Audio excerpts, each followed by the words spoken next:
नई company power space की power financing company हमारे साथ जुड़ रही है। आप ये डिस्कशन भले ही सुनना भी चाहेंगे।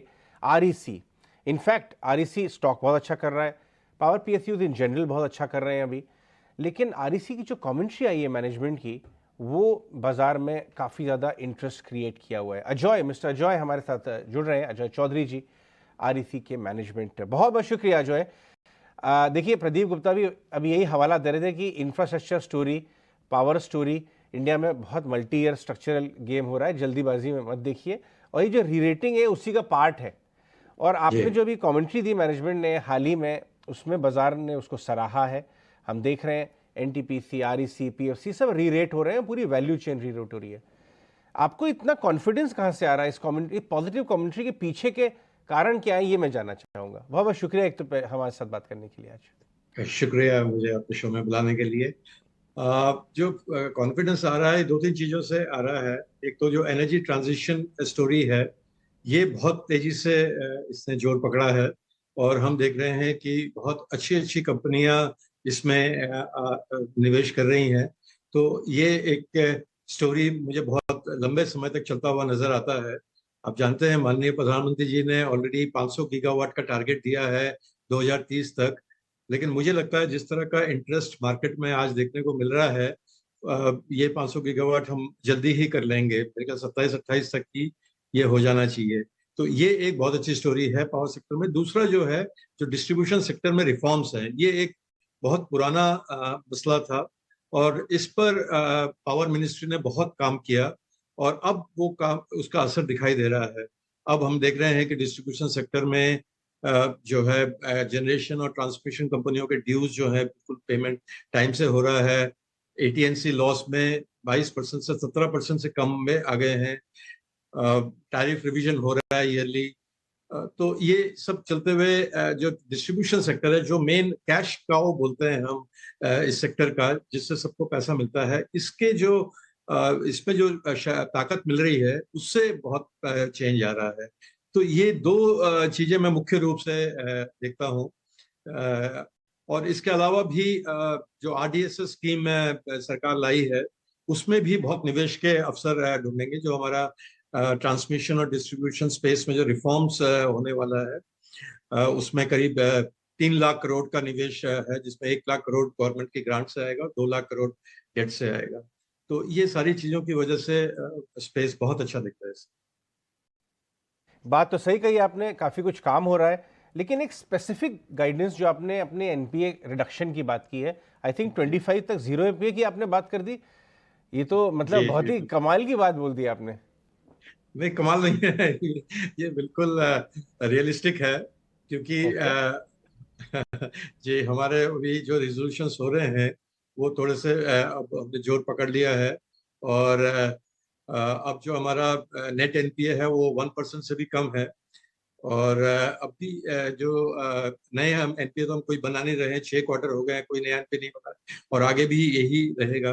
तो हम 2 साल में डेफिनेटली, इस साल हम आधे कर देंगे करीब करीब। जो हमारा 14,800 का है अभी, उससे आधे हो जाएंगे।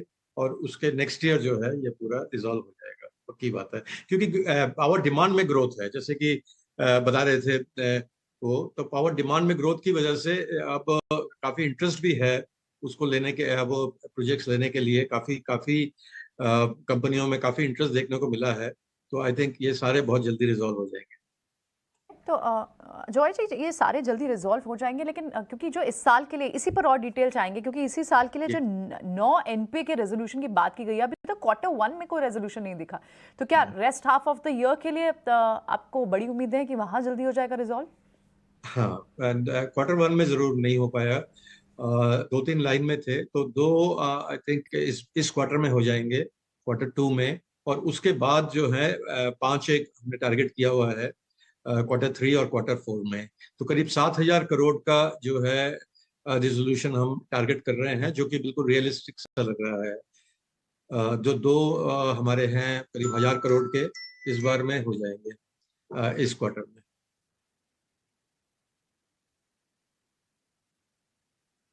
अजय, एक चीज़ और सुनने में आती है मार्केट के अंदर कि पीएफसी और आरईसी का मर्जर भी हो सकता है, ऐसा कुछ हो सकता है क्या?